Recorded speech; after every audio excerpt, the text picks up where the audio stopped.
சக்தி ஜோதிட குழுவின் சார்பாக விசுவாவசு வருஷம் ஆவணி மாத பலன்களை வாக்கிய பஞ்சாங்க பிரகாரம் பார்க்கிறதுக்காக அடியேன் சக்தி சுவாமி ஆகிய நானும் ஆஸ்ட்ரோ KS ஐயங்கார் அவர்களும் டாக்டர் ஹரிஹர சர்மா ஐயா அவர்களும் வந்திருக்கின்றோம். ஸ்ரீ குபேரன் டிவி நேயர்கள் அனைவருக்கும் அநேக நமஸ்காரங்கள். அனைவருக்கும் டாக்டர் ஹரிஹர சர்மாவின் பணிவான நமஸ்காரங்கள். இப்போ நம்ம பார்க்க போகிறது ஆவணி மாதம் காலபுருஷ தத்துவத்தின்படி 3வது ராசியான மிதுன ராசியில் எம்பெருமான் குரு பகவானும் சுக்கிர பகவானும் இருக்காங்க. அதுக்கு அடுத்தது பார்த்தோம்னாக்க 4வது இடமான கர்க்கடகத்தில் புத பகவான் இருக்காங்க. அடுத்தது மாதம் பிறக்கிறது. இந்த மாதத்துக்கு நம்ம என்ன சொல்லுவோம் அப்படின்னாக்க சிம்ம மாதம் அப்படிம்போம். சிம்மத்திலேயே சூரிய பகவான் ஆட்சி பெற்றிருக்கார், கூட கேது பகவானும் அங்கேயே இருக்கார். காலபுருஷ தத்துவத்தின்படி 6ஆம் இடம் அப்படின்றது கன்னி. கன்னியில் செவ்வாய் இருக்கிறார். கடந்த காலகட்டங்களில் வக்ரம் ஆகியிருந்தவர் வக்ர நிவர்த்தி ஆகியிருக்கார். அதுக்கு அடுத்தது பார்த்தோம் அப்படின்னாக்க காலபுருஷத்தின்படி 11ஆம் வீடு கும்ப வீடு.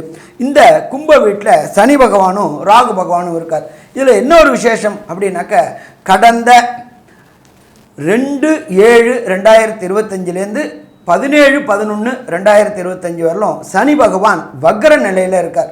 வக்ரம் அப்படின்னாக்க செயலற்ற நிலையில் இருக்கிறார். அப்போ இந்த காலகட்டங்களில் என்னென்ன ராசிகளுக்கு என்னென்ன நற்பலன்களை தருவாங்க? விஸ்வாவசு வருஷம் ஆவணி மாதத்தினுடைய கிரக சாரங்களை இப்போ பார்க்க போகிறோம். அதாவது பொதுவாகவே மெதுவாக செல்லக்கூடிய கிரகம்னு சொல்லக்கூடிய மாத கிரகங்கள், அதாவது சூரியன், செவ்வாய், புதன் மற்றும் சுக்கிரன், இந்த 4 கிரகங்களினுடைய மாற்றங்களை சொல்லுவோம். சூரியன் ஏற்கனவே ஆவணி மாதம்ன்றதுனால சிம்மத்தில் வந்துட்டார். இந்த மாதம் பார்த்தாலேயானால் செவ்வாய் இந்த மாதத்தினுடைய கடைசி, அதாவது 14/9/2025 தான் அவர் கன்னியா ராசியிலிருந்து அவர் துலா ராசிக்கு போகிறார். சரி, சுக்கிரன் எங்கே இருக்கார்? சுக்கிரன் இருக்கக்கூடிய இடம் அப்படின்னு பார்த்தாலேயானால் மிதுனத்தில் இருக்கார். மிதுனத்திலிருந்து முதல்ல ஒரு 4 நாள் 21ஆம் தேதி அன்னைக்கு கடகத்துக்கு போகிறார். அதற்கு பிறகு பார்த்தாலேயானால் மாத கடைசி 15/9/2025 அன்னைக்கு சுக்கிரன் கடகத்திலிருந்து சிம்மத்துக்கு போகிறார்.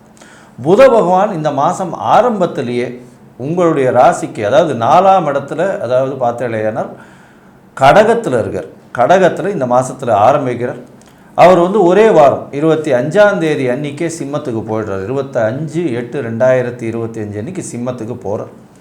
இந்த மாதம் மொத்தமே அவர் சிம்மத்தில் தான் இருக்கார். இதுதான் இந்த மாதத்தினுடைய கிரகங்களின் மாத கிரகங்களினுடைய மாற்றங்கள். சரி, இப்போ ஒரு ராசியாக மேஷம் முதல் மீனம் வரை என்னென்ன பலன்கள் இந்த மாற்றத்தில் வருது அப்படின்றத நம்ம பார்க்கலாம். மகரம், உத்திராடம், திருவோணம், அவிட்டம், இந்த 3 நட்சத்திரம் 9 பாதங்களை கொண்ட ராசி. ராசியின் அதிபதினு சொல்லக்கூடியவர் சனி. உங்களுடைய ராசிக்கு 2ஆம் வீட்டில் இருக்கார், வக்ரகதியில் இருக்கார், ராகுவோட சம்பந்தம். இந்த காலகட்டத்தில் பார்த்தோம்னா பேச்சில் ரொம்பவுமே ஜாகிரதையாக இருக்கிறது நல்லது. பண வரவிற்கு பஞ்சம் இருக்காது. ஏன்னா குருவின் பார்வை தனகாரகன் தனஸ்தானத்தை பார்க்குறார். தனஸ்தான அதிபதியும் தனஸ்தானத்தில் இருக்கார். ஸோ இதோட வேறு என்ன வேணும்? பணத்துக்கு பஞ்சமே இருக்காது, கவலையே பண தேவையில்லை. ஆனால் பேச்சில் ரொம்பவும் ஜாகிரதையாக இருக்கிறது ரொம்ப நல்லது. சரி, இந்த மாதம், அதாவது விஸ்வாவசு வருஷம் ஆவணி மாதம் எப்படி இருக்கும் அப்படின்னு பார்ப்போம். பொதுவாகவே இந்த மாத கிரகங்கள்னு சொல்லக்கூடியது பார்த்தாலேயானால் சூரியன், செவ்வாய், புதன் மற்றும் சுக்கிரன், இந்த 4 கிரகங்களும் சொல்லுவோம். இந்த 4 கிரகங்களை பார்த்தீங்களேயானால் சூரியன் இந்த ராசிக்கு 8ஆம் அதிபதி, அஷ்டமாதிபதினு சொல்லக்கூடியவர் 8ஆம் இடத்துல போய் ஆட்சி பெற்று இருக்கார். ஒரு வருஷமும் அப்படி தான் இருப்பார்.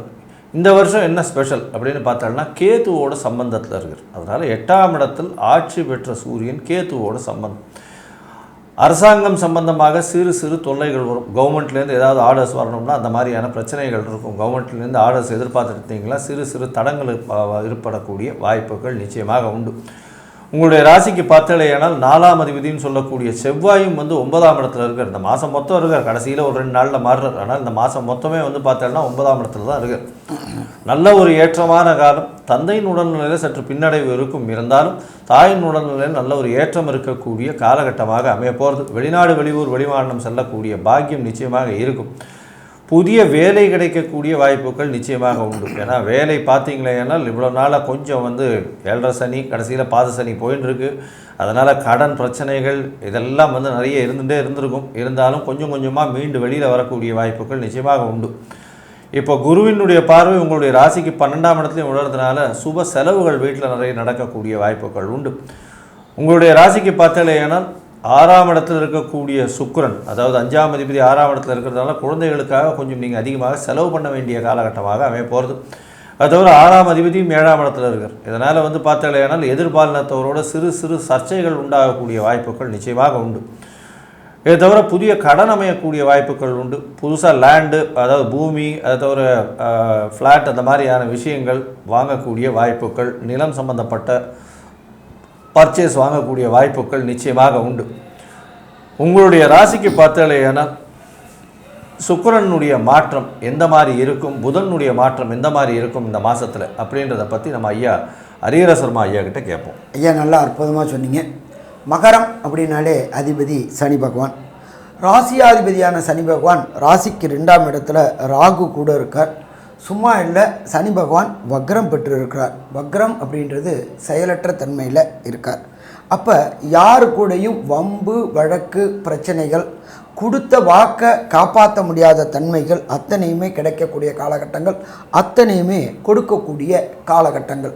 அதில் தான் திருக்குறளில் சொல்லியிருக்கிறாங்க, யாகா வாராயினும் நாகாக்க காவாக்கால் சோகாப்பர் சொல்லியிருக்கப்பட்டு. அப்போ எல்லாம் ஒரு வேடிக்கையான இதை கூட பார்ப்போமே. கண் அப்படின்னா அது பார்க்குற காரியம் மட்டும்தான் செய்யும். காது அப்படின்னா அது கேட்குற காரியம் மட்டும்தான் செய்யும். நாசி அப்படின்னாக்க சுவாச வேலையை மட்டும்தான் செய்யும். இந்த வாய் தான் தேவையில்லாமல் வம்பு இழுக்கக்கூடிய காலகட்டம், தேவையற்ற பிரச்சனைகளை உருவாக்கக்கூடிய காலகட்டம். அதே போல் டாக்டர் சொல்லுவாங்க, சுகர் இருக்கிறவங்களா இருந்தால் ஸ்வீட் சாப்பிடாதீங்க அப்படிம்பாங்க, வாயை கட்டுங்க அப்படிம்பாங்க. வாயை கட்டலை அப்படின்னாக்க உடல் நலத்தில் தொந்தரவு வரக்கூடிய வாய்ப்புகள் உண்டு. அதே போல் தேவையற்ற ஆர்கியூமெண்ட் பண்ணினாலும் உடலுக்கும் தொந்தரவு வரக்கூடிய வாய்ப்புகள் உண்டு. அதுக்கு தான் அந்த காலகட்டங்களிலே சற்றேறக்கூட 2000 வருஷத்துக்கு முன்னாடியே திருவள்ளுவர் சொல்லிட்டார், யாகா வாராயினும் நாகாக்க காவாக்கால் சோகாப்பர் சொல் இழுக்கப்பட்டு. சொல்லு கடுஞ்சொல் கிடைக்கக்கூடிய வாய்ப்புகள் பிரச்சனை உண்டு. அப்போ நம்ம இந்த காலகட்டங்களில் வாக்குஸ்தானத்தில் சனி பகவானும் ராகு பகவானும் இருக்கிறதுனால ரொம்ப ரொம்ப ரொம்ப ரொம்ப ரொம்ப எச்சரிக்கையாக இருக்கணும். சரி, அடுத்தது 6ஆம் இடத்தில் குரு பகவானும் சுக்கிர பகவானும்.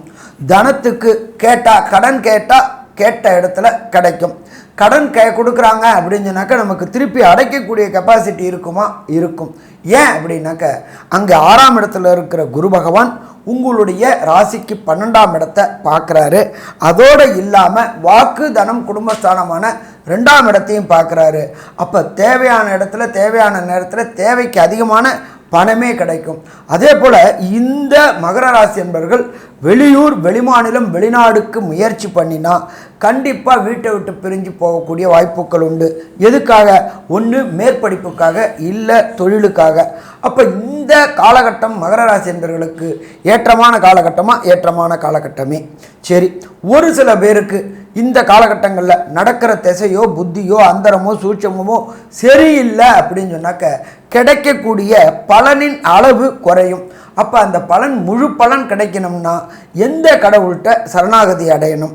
இதை தவிர இந்த ஆவணி மாதம் பிறக்கக்கூடியது 17/8/2025 16/9/2025 நாள் 31 நாளில் எந்தெந்த நாட்கள் புதிய முயற்சிகள் மற்றும் நீண்ட தூர பயணங்களை தவிர்க்கக்கூடிய நாள், அதாவது சந்திராஷ்டம தினங்கள் என்னென்ன அப்படின்றத பற்றி ஐயா டாக்டர் சக்தி சோமையா அவங்க விரிவாகவும் விளக்கமாக சொல்லுவாங்க. ரொம்ப அற்புதமாக தெளிவாக 2 பேருமே சொன்னீங்க ஐயா. இப்போது இந்த மகர ராசிக்காரர்களுக்கு சந்திராஷ்டம தினங்கள் அப்படின்னு சொல்லக்கூடியது 23/8/2025 சனிக்கிழமை இன்னைக்கும், 24/8/2025 ஞாயிற்றுக்கிழமை, 25/8/2025 திங்கட்கிழமையில் காலையில் 9:51 வரைக்கும் இருக்கிறது. ஆக இந்த நாட்களில் அவசியம் தவிர்க்க வேண்டியது ஐயா சொன்னது மாதிரியா புதிய முயற்சிகள் எதுவும் எடுக்க வேண்டாம். வெளியூர் வெளிநாடு நீண்ட தூர பயணங்கள் எதுவும் செய்ய வேண்டாம் அப்படிங்கிறத சொன்னாங்க. அதுகளை தவிர்க்கிறது மிக நல்லது. காரணம் என்னன்னு கேட்டால், உங்களுடைய ராசிக்கு 8ஆம் இடத்துல சந்திரன் சஞ்சரிக்கக்கூடிய காலத்தை சந்திராஷ்டம தினங்கள் அப்படின்னு சொல்லுவோம்.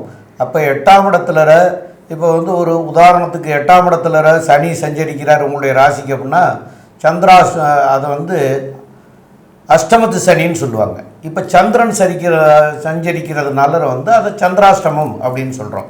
சனி சஞ்சரிக்கிற போது அஷ்டம சனி, சந்திரன் சஞ்சரிக்கிற போது சந்திராஷ்டமம். அப்போ இந்த 8ஆம் இடத்துல சஞ்சரிக்கிற போது அதனுடைய பலன்கள் வந்து நற்பலன்களாக இருக்காது. அப்போ நற்பலன்களாக இருக்காத போது சனி பகவான் தீய பலன்களை கொடுத்துட்றாரு. சந்திரன் என்ன பண்ணுவார்னு கேட்டால் உங்களுடைய மனசை கெடுத்துருவார். அந்த நேரத்துக்கு வந்து நீங்கள் செய்கிறதெல்லாம் சரிங்கிறது மாதிரியாக உங்களுக்கு தோணும். ஆனால் அது வந்து தவறான முடிவாக எடுத்துடுவீங்க. அந்த தவறான முடிவை எடுத்து தவறான செயல்களை செய்கிற போது அதனுடைய பின் விளைவுகள் வரக்கூடிய வாய்ப்புகள் உண்டு. அப்போ பின் விளைவுகள் வந்து உடனே தெரியுமானா உடனே தெரியாது. அது 6 மாதமோ 3 மாதமோ உங்களுடைய வேலைகளை பொறுத்து.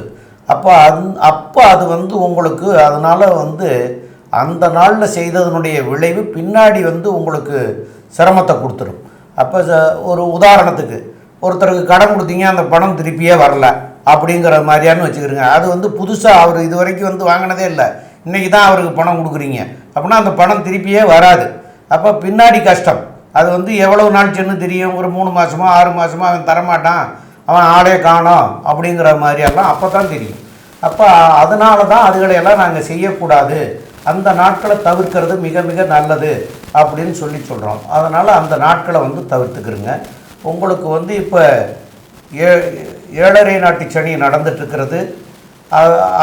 அதுவும் வந்து உங்களுக்கு இருக்கிறதுனால நீங்கள் வந்து திருக்கொள்ளிக்காடு போய் சனிக்கிழமை அன்னைக்கு அங்கே இருக்கிற ஆலயத்தில் போய் வழிபட்டுட்டு தீபம் ஏற்றி வழிபடுங்க, அர்ச்சனை பண்ணி வழிபடுங்க. அங்கே இருக்கிற ஏழை எளிய மக்களுக்கு தான தர்மங்கள் பண்ணுங்க. அதுபோக முதியோர்களாக இருக்கக்கூடியவர்கள், நொண்டி நொடமாக இருக்கக்கூடியவர்கள், அவங்களுக்கெல்லாம் வந்து வேணுங்கிற உபகரணங்கள் வாங்கி கொடுங்க. படிக்கிற குழந்தைகளுக்கு பாட புஸ்தகங்கள், அதுங்களுக்கு தேவையான பேனா பென்சில் அதெல்லாம் வாங்கி கொடுங்க. அதெல்லாம் வந்து பெரிய தான தர்மங்கள்.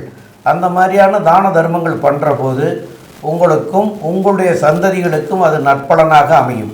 உங்களுடைய சந்ததிங்கிறது இன்னும் 50-60 வருஷம் உங்களுடைய தலைமுறை வாழும். அப்போ அந்த தலைமுறைக்கே அது வேலை செய்யும். அப்போ தர்மம் தலை காக்கும்னு சொல்லிட்டு போனது கண்டிப்பாக தலை காக்கும். அதாவது உங்களுடைய சந்ததிகளை நீங்கள் செய்த தர்மம் அவங்களுக்கு வழிகாமிக்கும். அதனால் தான தர்மங்களை எல்லாம் பண்ணுங்கள். கண்டிப்பாக நல்ல விதமாக அமையக்கூடிய வாய்ப்புகள் மிக அதிகம். மேலும் உள்ள விவரங்களை நம்முடைய ஆஸ்ட்ரோ ஐயங்கார் அவங்க சொல்லுவாங்க. ஐயா, அற்புதமாக சொன்னீங்க. மகர ராசி மிகப்பெரிய ஏற்றம் கிடைக்கக்கூடிய காலகட்டம். 7.5 சனியினுடைய பாத சனி போயின்னு இருக்கு. ராசிநாதனே 2ஆம் இடத்துல இருக்கிறது. பேச்சில் கட்டுப்பாடு தேவை. ஐயா சொன்ன மாதிரி குடும்பத்தில் சிறு சிறு சலசலப்புகள் இருக்கும். பணவரவில் பஞ்சம் இருக்காது. படிக்கக்கூடிய மாணவர்களுக்கு நல்ல ஒரு ஏற்றம் கிடைக்கக்கூடிய காலகட்டமாக இருக்கும். வெளியூர் வெளிமாநிலம் வெளிநாடு சென்று வரக்கூடிய பாக்கியம் கிடைக்கும். புதிய வேலை கிடைக்கும். வேலை நிமித்தமாக வெளிநாடு போகக்கூடிய வாய்ப்புகள் நிச்சயமாக உண்டு. எதிர்பாலினத்தோர் மூலியமாக சிறு சிறு தொல்லைகள் வரக்கூடிய வாய்ப்புகள் நிச்சயமாக இருக்கும். பார்ட்னர்ஷிப் கன்சர்னில் வந்து ரொம்ப ஜாகிரதையாக இருக்கிறது நல்லது. அதீதமான முதலீடுகள் தேவையில்லை. அரசாங்கத்தின் மூலியமாக சிறு சிறு தொல்லைகள் வரக்கூடிய வாய்ப்புகள் நிச்சயமாக உண்டு. உங்களுடைய ராசிக்கு பார்த்தோன்னா புதிய கடன் வாங்கக்கூடிய வாய்ப்பு உண்டு. தாயின் உடல்நிலையில் ஏற்றம் இருக்கும். தந்தை உடல்நிலையில் சற்று பின்னடைவு இருக்கக்கூடிய வாய்ப்புகள் நிச்சயமாக இருக்கும். உங்களுடைய உடல்நிலையில் சற்று கவனமாக இருக்கிறது ரொம்பவுமே நல்லது. மொத்தத்தில் பார்க்கும் பொழுது இந்த மகர ராசிக்காரர்கள் 7.5 சனி போயின்னு இருக்கிறதுனால இந்த மாதம், அதாவது விஸ்வாவசு வருஷம் ஆவணி மாதம் 85 விழுக்காடுகள் ஒரு நல்ல ஏற்றமும் மாற்றமும் உங்கள் வாழ்வில் நிச்சயமாக மலரும் அப்படின்னு இந்த சக்தி ஜோதிட குழு சொல்லுது. நன்றி, நமஸ்காரம். ஸ்ரீ குபேரன் டிவியை பார்த்தமைக்கு நன்றிகள். மேலும் இது போன்ற தகவல்களை தெரிந்து கொள்ள ஸ்ரீ குபேரன் டிவியை சப்ஸ்கிரைப் செய்யுங்கள். மறக்காமல் பெல் ஐக்கானை கிளிக் செய்யுங்கள்.